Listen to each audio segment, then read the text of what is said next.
அனைத்து உரிமை குரல் நண்பர்களுக்கும் வணக்கம். உண்மையிலேயே ஸ்டாலினுக்கு நம்ம சல்யூட் தான் அடிக்கணும் அப்படின்னு சீமான் சொல்லியிருக்கிறது ஒரு மிகப்பெரிய பேசும் பொருளாக மாறி இருக்கு. இது குறித்து அந்த வீடியோவில் முழுமையாக பார்க்க போறோம். வாங்க பார்க்கலாம். என்னதான் நம்ம தமிழ்நாட்டில் பல குறைகளை சொல்லியிருந்தாலும் பிற மாநிலங்களோட ஒப்பிடும்போது தான் நம்ம தமிழ்நாடு எந்த அளவுக்கு ஒரு நீட் அண்ட் க்ளீனாக இருக்கு அப்படின்றத புரிஞ்சுக்க முடியுது. இந்தியாவில் இருக்கக்கூடிய பிற மாநிலங்களில் வரக்கூடிய பிரச்சனைகளை பார்க்கும்போதே நம்ம தமிழ்நாடு எந்த அளவுக்கு ஒரு ஒற்றுமையாக இருக்கும், மக்களோட மக்கள் எவ்வளவு அன்பாக இருக்கும் அப்படின்றத ரொம்ப வெளிப்படையாகவே காட்டுது. பிற மாநிலங்களில் தற்போது இந்த இந்துத்துவ அரசியல் ஆதிக்கம் காட்டிட்டு வர நிலையில நம்ம தமிழ்நாட்டுக்குள்ள மட்டும்தான் இந்த இந்துத்துவ அரசியலால் ஒண்ணுமே பண்ண முடியல அப்படின்றது நிதர்சனமான உண்மையாகவே இருக்கு. இந்த ஒரு விஷயத்திற்கு முதல் முக்கிய காரணமே யார் அப்படின்னு பார்க்கும்போது தான் நம்ம யாரை கடுமையாக விமர்சிச்சுட்டு இருக்கோமோ அந்த திமுக அரசு தான் அப்படின்றது தெரிய வருது.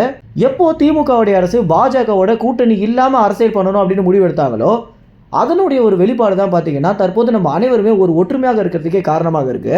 என்னதான் நம்ம ஸ்டாலினுடைய அரசை பல குறைகள் சொல்லியிருந்தாலும் இதை சரி பண்ணாமல் இருக்காங்க, அதை சரி பண்ணாமல் இருக்காங்க அப்படின்னு குற்றச்சாட்டு எழுப்பியிருந்தாலும் நம்ம தமிழ்நாடு எந்த அளவுக்கு ஒற்றுமையாக வச்சுக்கிறாங்க அப்படின்ற ஒரு காரணத்திற்காகவே ஸ்டாலினுக்கு சல்யூட் அடிக்கலாம் அப்படின்னு சீமான் அவர்கள் சொல்லியிருக்காரு.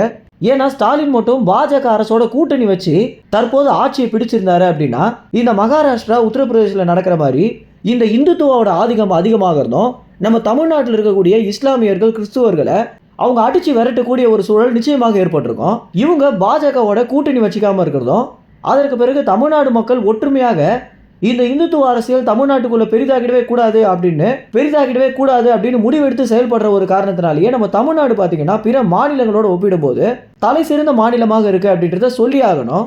மேலும் இந்த தகவல் குறித்து என்ன நினைக்கிறீங்க அப்படின்னும் இந்த வகையில் ஸ்டாலினுடைய அரசு குறித்து நீங்க என்ன நினைக்கிறீங்க அப்படின்றது உங்க கமெண்ட்ஸ்ல தெரிவிங்க. நன்றி, வணக்கம்.